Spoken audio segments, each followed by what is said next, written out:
Bienvenidos, vencedoras y vencedores, a una nueva clase de Geografía de Venezuela. El tema de hoy es el siguiente.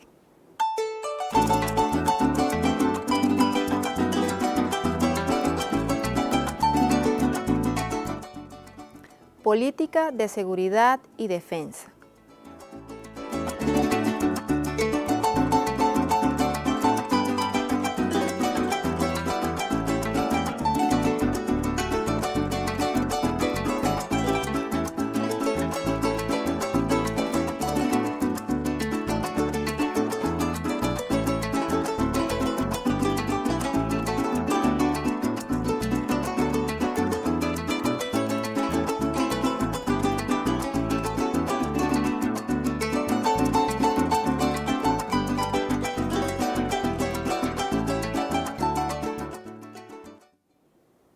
Dentro de la Constitución de la República Bolivariana de Venezuela tenemos varias líneas de acción.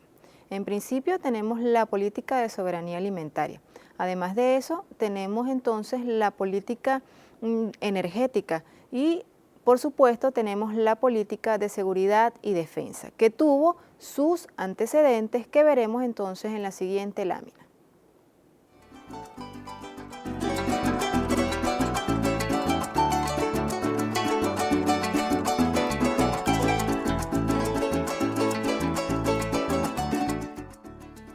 Antecedentes. En primer término, el Congreso de Panamá de 1826. En segundo término, Juan Vicente Gómez. En tercer término, Isaías Medina Angarita, Marcos Pérez Jiménez y lo que conocíamos como la democracia representativa. Del Congreso de Panamá pudiésemos destacar que fue bajo la iniciativa de Simón Bolívar, de nuestro libertador, y que pretendió garantizar un sistema de defensa colectivo. Por ello se firmó el 15 de julio de 1826 un tratado mediante el cual se constituye una conferencia perpetua para mantener en común la soberanía e independencia de las repúblicas hemisféricas con todo lo que es en contra de la dominación extranjera. De Juan Vicente Gómez podemos destacar que es a partir del siglo XX que él, al derrotar a todos los caudillos y al unificar el país, implanta un régimen centralista y estructuró una fuerza militar que sería el fundamento de su poder, que tendría como base una concepción regionalista. En torno a Medina Angarita, que es a partir de 1940, las Fuerzas Armadas Nacionales se profesionalizan o empiezan a interactuar en la vida política venezolana y estaban influenciadas por el pensamiento prusiano. En 1950, con el régimen dictatorial de Marcos Pérez Jiménez, se incrementa el gasto bélico que va a ser orientado hacia la recuperación del espacio, lo que multiplicó los conflictos con los países vecinos, es decir, con Colombia principalmente, con Perú, con Bolivia, etc.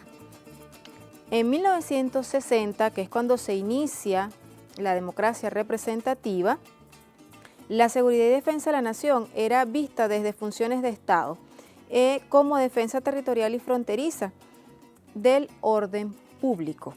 En cambio ahora, con el gobierno revolucionario, es visto como defensa nacional, popular e integral.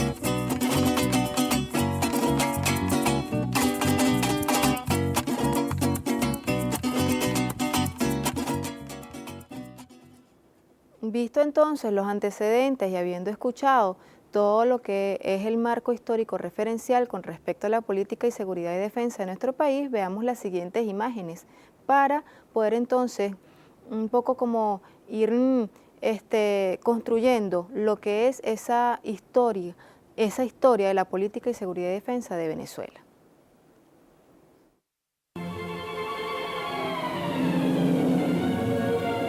Conociendo el poder del ejército, Gómez se mantuvo celosamente al frente de él durante todo su gobierno. Varias veces dejó la presidencia, pero nunca el ejército, o lo hizo en manos de familiares o incondicionales. Tenía en Maracay 4 brigadas y es escalofriante como aquellos hombres con que salió del Táchira se contaban por millares para 1930. El mismo Gómez progresaba en estrategia haciéndose leer libros de Napoleón y Bismarck. Y hasta el ejército vistió por varios años a la moda prusiana. Un cambio de uniforme que, por otro lado, beneficiaba a su compañía Telares de Maracay.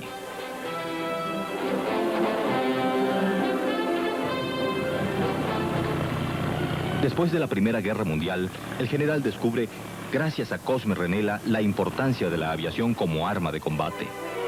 En 1920, crea la Escuela de Aviación Militar y llegan los primeros aviones franceses a los hangares de Maracay tirados por 2 yuntas de bueyes. Al principio, solamente fueron un espectáculo atractivo, pero a los 9 años probaron su eficacia bombardeando al Falke en que Román Delgado Chalbó se dirigía a Cumaná.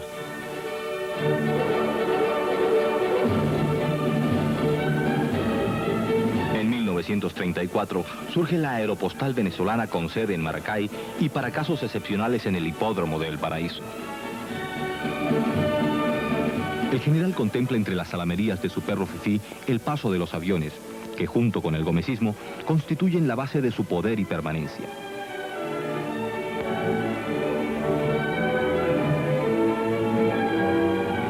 En 1911 comienza a operar la Academia Militar. En ella, jóvenes soldados formados en la disciplina militar desplazan a los antiguos guerrilleros. Se da el tránsito del montonero al profesional, del machete a la bayoneta, del caudillismo al militarismo.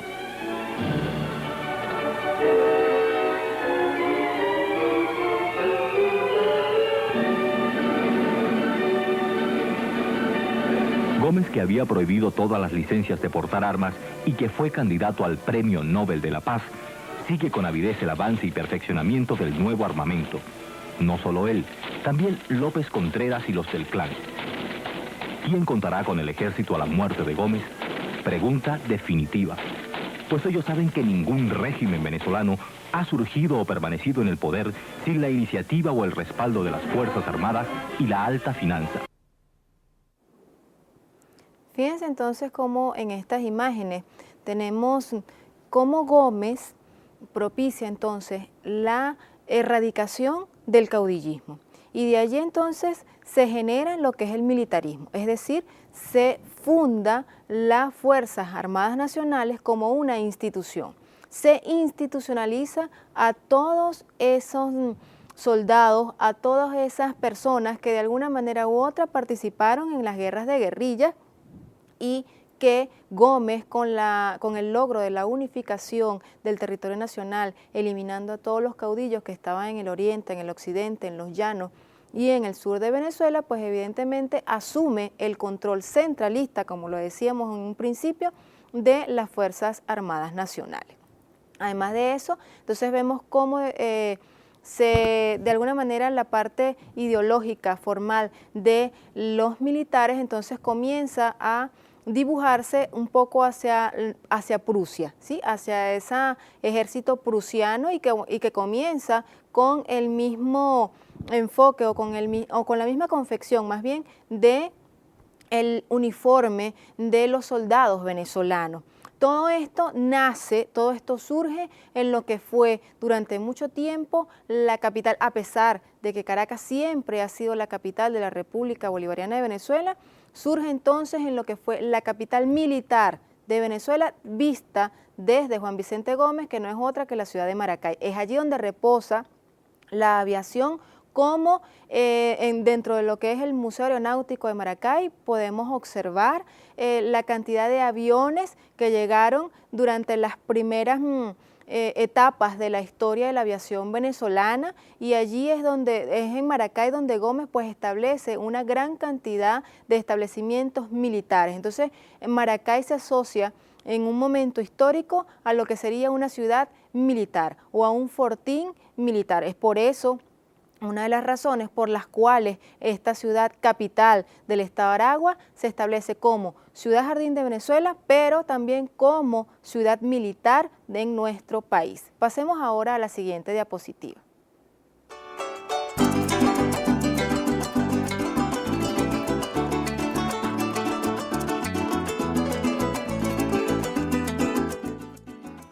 Acá en esta lámina estaremos haciendo referencia al artículo 15 de la Constitución de la República Bolivariana de Venezuela, donde se manifiesta que es obligación del Estado la política integral de los espacios. ¿De qué espacios? Los espacios fronterizos, terrestres, aéreos, insulares y marítimos.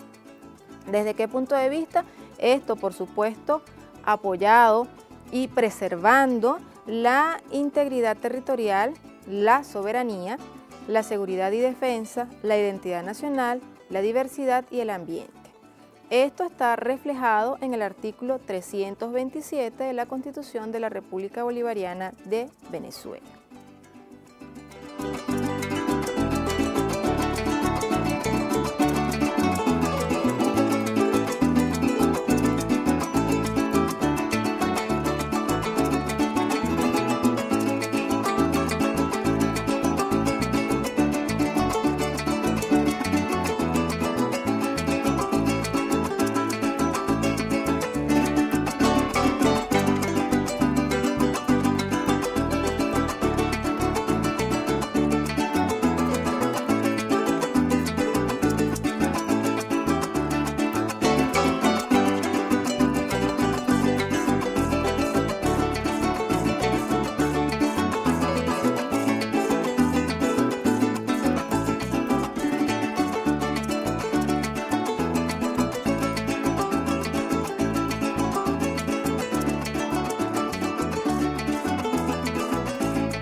Con respecto a la diapositiva anterior, pues vamos a leer un poco lo que dice el artículo 15 de nuestra Constitución de la República Bolivariana de Venezuela.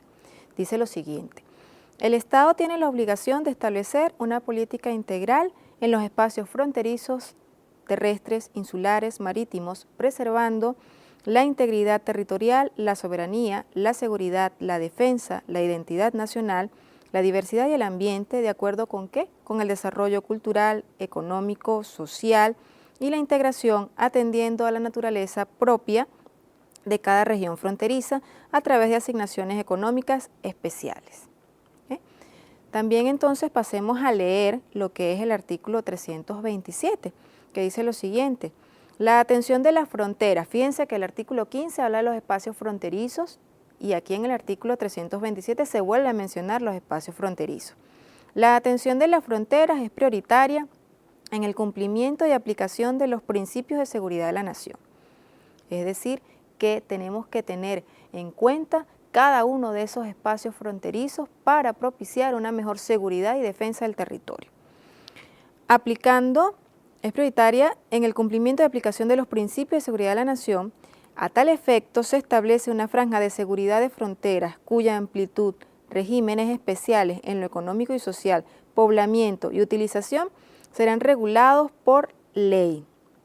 protegiendo de manera expresa los parques nacionales, el hábitat de los pueblos indígenas allí asentados y demás áreas bajo régimen de administración especial.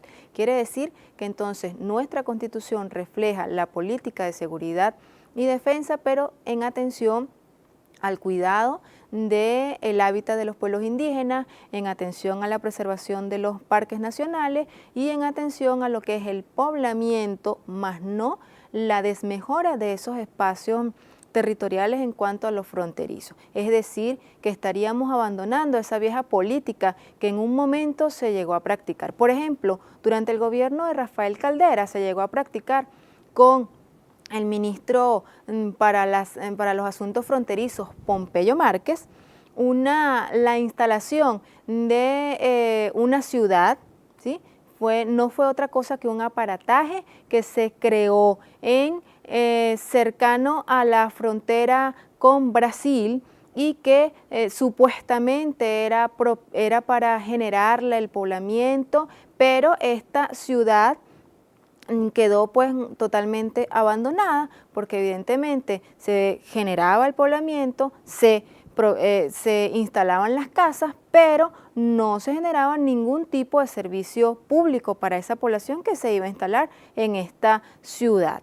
Entonces, es decir, que la política de seguridad y defensa que se propina a través de la Constitución de la República Bolivariana de Venezuela deja de un lado ese tipo de políticas que abandonan a la población y pone en cuenta tanto a la población venezolana que está acostumbrada pues ya a vivir dentro de lo que son las zonas rurales y las zonas urbanas, y también toma en cuenta a la población indígena, que no son otros que nuestros orígenes. Pasemos a la siguiente diapositiva.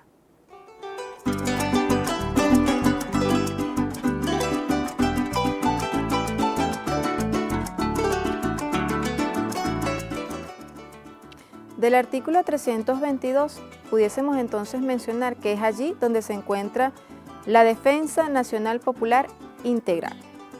¿Por qué lo decimos? Decimos entonces que se establece la seguridad de la nación, que está fundamentada en el desarrollo integral. Además de eso, esto está en atención a lo que es la responsabilidad del Estado, y esto sería entonces una defensa que es responsabilidad de todos los venezolanos y venezolanas, personas naturales o jurídicas. Quiere decir que es el principio de corresponsabilidad presente en el ejercicio de la democracia participativa.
Tenemos entonces que, reflejado en los artículos 322 y 323, se mantiene lo que es esa política de seguridad y defensa, pero una política de seguridad y defensa integral y popular. Así lo vemos en el artículo 322, donde dice: la seguridad de la nación es competencia esencial y responsabilidad del Estado, fundamentada en el desarrollo integral de esta y su defensa es responsabilidad de los venezolanos y venezolanas, lo que veíamos en la lámina.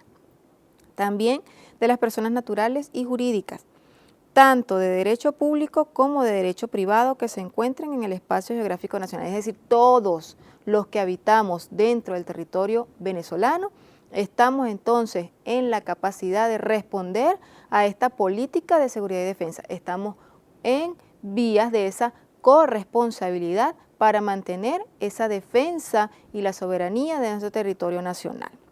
En el artículo 323, el Consejo de Defensa de la Nación es el máximo órgano de consulta para la planificación y asesoramiento al poder público en los asuntos relacionados con la defensa integral de la nación, su soberanía y la integridad de su espacio geográfico. A tales efectos le corresponden también establecer el concepto estratégico de la nación, presidido por el presidente o presidenta de la República, y lo conforman además el vicepresidente ejecutivo o vicepresidenta ejecutiva, el presidente o presidenta de la Asamblea Nacional, el presidente o presidenta del Tribunal Supremo de Justicia, el presidente o presidenta del Consejo Moral Republicano y los ministros o ministras de los sectores de la defensa, la seguridad interior, las relaciones exteriores y la planificación, y otros cuya participación se considere pertinente. Es decir, aquí está entonces en este artículo esquematizado, ¿sí? En este párrafo pudiésemos entonces trasladar un esquema de cómo está estructurado ese Consejo de Defensa de la Nación. Nosotros tenemos que, como venezolanos responsables, como ciudadanos venezolanos, como republicanos, estamos entonces en la responsabilidad, estamos entonces en la capacidad de defender nuestro territorio nacional de cualquier acto o intento de dominación extranjera. Pasemos entonces a ver la siguiente diapositiva.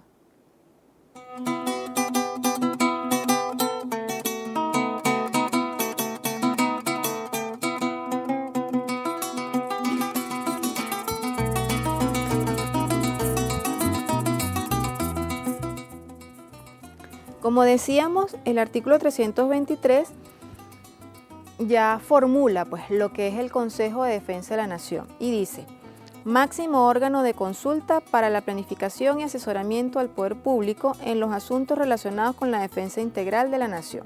O sea, eso es la concepción del Consejo de la Defensa de la Nación. ¿Okay? Entonces esto va a estar aplicado a la soberanía y a la defensa de nuestra patria y el cuidado de la integración del espacio geográfico venezolano.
Acá en esta diapositiva tenemos de forma esquematizada la conformación del Consejo de Defensa de la Nación, eso que leíamos en el artículo 323, y tenemos en primera instancia al presidente de la República, luego el vicepresidente ejecutivo, luego el presidente de la Asamblea Nacional, el presidente del Tribunal Supremo de Justicia, el presidente del Consejo Moral Republicano y los ministros que tengan que ver con los asuntos de seguridad y defensa de nuestra nación.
Tenemos en esta lámina los principios de la seguridad de la nación que están entonces enmarcados en el artículo 326 de la Constitución de la República Bolivariana de Venezuela. Esos principios son el de corresponsabilidad entre el Estado y la sociedad civil.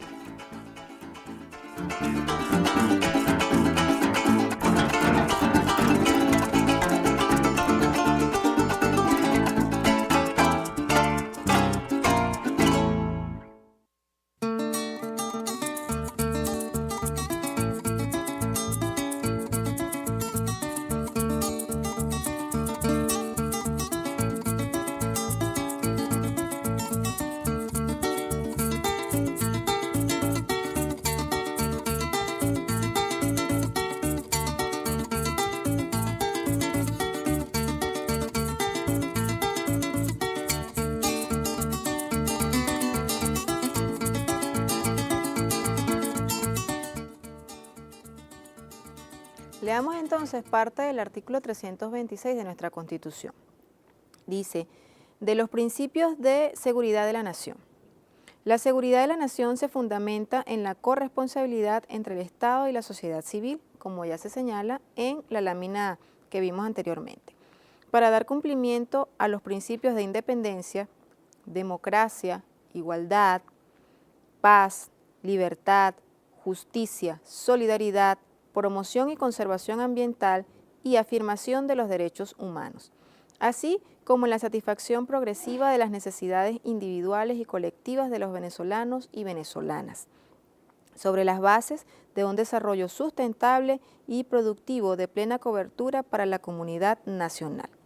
El principio de corresponsabilidad se ejerce sobre los ámbitos económico, social, político, cultural, geográfico, ambiental y militar.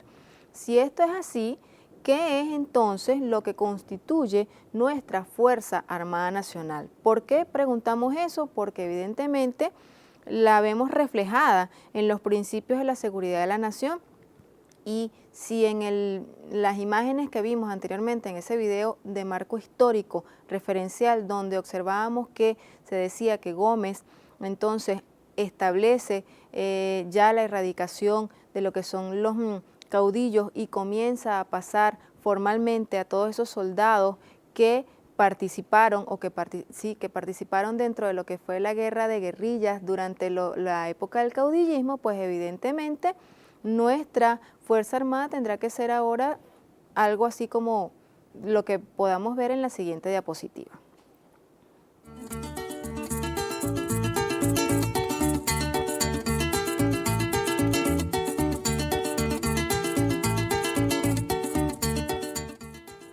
Decimos entonces que de acuerdo al artículo 328 y 329, para responder a la pregunta que hacíamos anteriormente, la Fuerza Armada Nacional constituye una institución. ¿Para qué?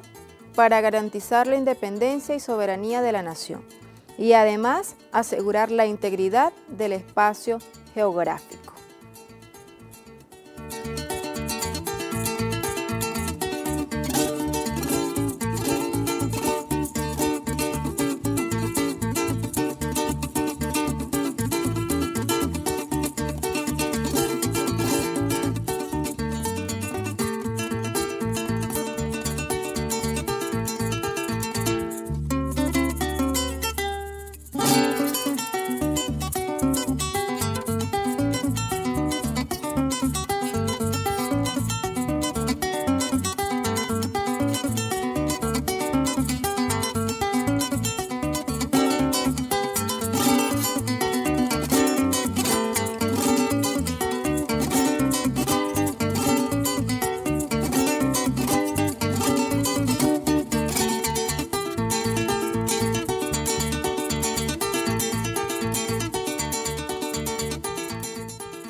Decíamos entonces que las Fuerzas Armadas son una institución.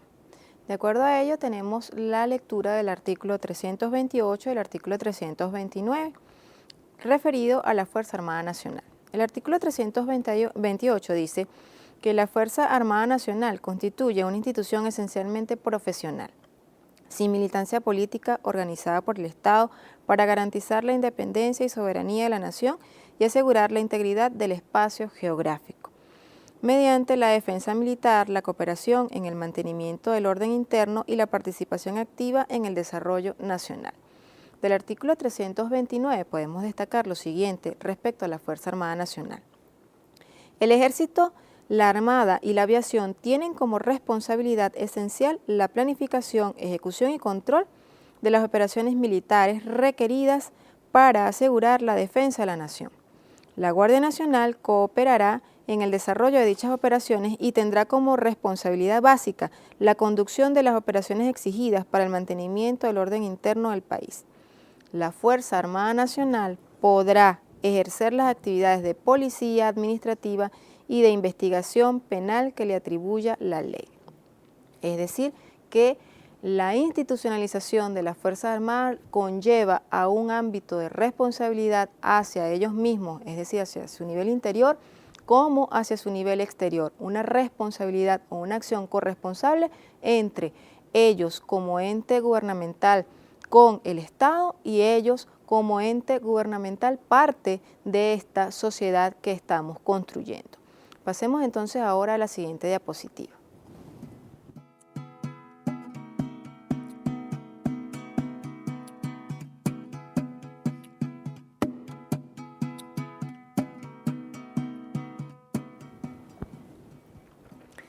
Discurso del señor presidente constitucional de la República Bolivariana de Venezuela, Teniente Coronel Hugo Chávez Frías, al concluir la marcha del 16 de mayo del 2004. Allí se establecieron 3 líneas estratégicas para el concepto de defensa integral de la nación, de acuerdo a lo que dice la Constitución de la República Bolivariana de Venezuela.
Tenemos acá las 3 líneas estratégicas que establecen el concepto de la defensa integral de la nación de acuerdo a la Constitución de la República Bolivariana de Venezuela. Primero, el fortalecimiento del componente militar. En segundo término, consolidar y profundizar la visión cívico-militar. Y tercero, el concepto de defensa nacional, popular e integral de nuestra nación.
Tenemos entonces, dentro del discurso del presidente que dio en esa marcha el 16 de mayo del 2004, las siguientes líneas fundamentales para lo que es la defensa popular e integral de nuestra nación.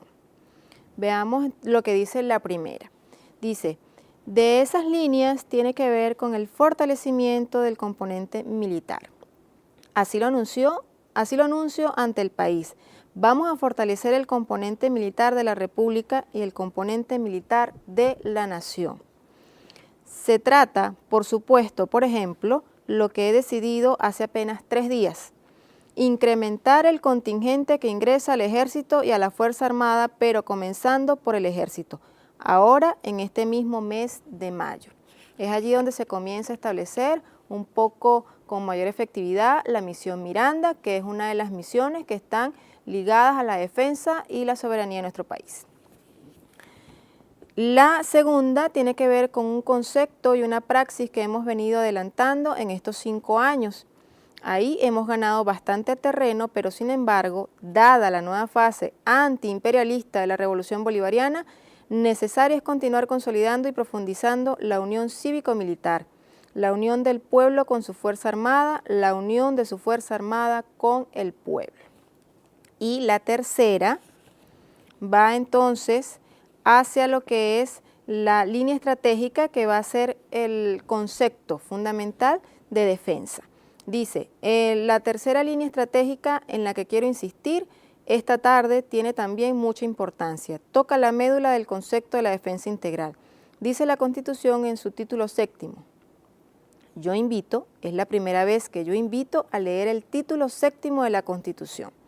El título 7º, que se llama de la seguridad de la nación, para que captemos primero que nada el concepto constitucional de lo que es la defensa integral de la nación, de lo que es la seguridad integral de la nación, y como estos dos conceptos están intrínsecamente relacionados, la seguridad, la defensa nacional.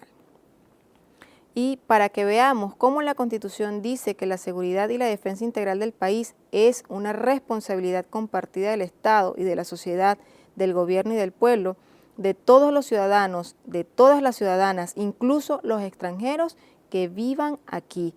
Pero en primer lugar, por supuesto, los venezolanos y las venezolanas.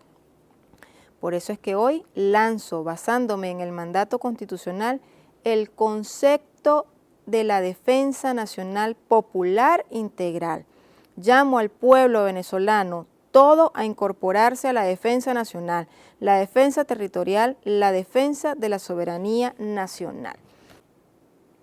Después de haber leído entonces esas 3 líneas en cuanto a lo que es la política de seguridad y defensa que emitió nuestro presidente en ese discurso del 16 de mayo, pasemos entonces a realizar la siguiente actividad.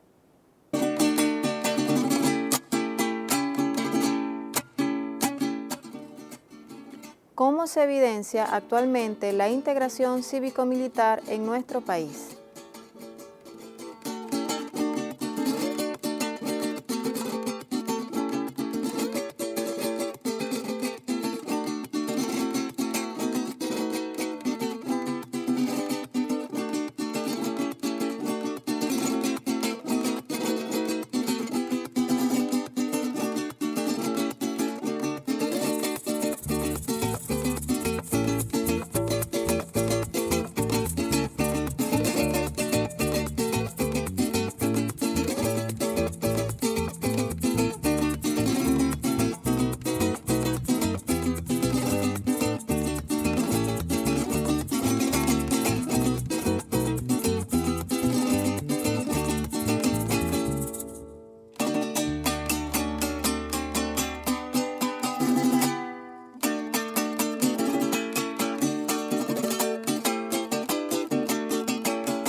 Bien, vencedoras y vencedores, de acuerdo a esta clase donde establecemos lo que es la política de seguridad y defensa de nuestra nación, donde estamos articulando la Constitución de la República Bolivariana de Venezuela y por supuesto articulando ese discurso presidencial del 16 de mayo del año 2004, donde se establecen esas 3 líneas gruesas de cómo fortalecer y de cómo establecer, de acuerdo a esa fase antiimperialista en la cual estamos a partir de este momento, en lo que es la política de seguridad y defensa de nuestra nación. Esperamos entonces que puedas haber logrado establecer cuál es la situación cívico-militar actualmente y que nos vemos entonces en la próxima oportunidad, vencedoras y vencedores.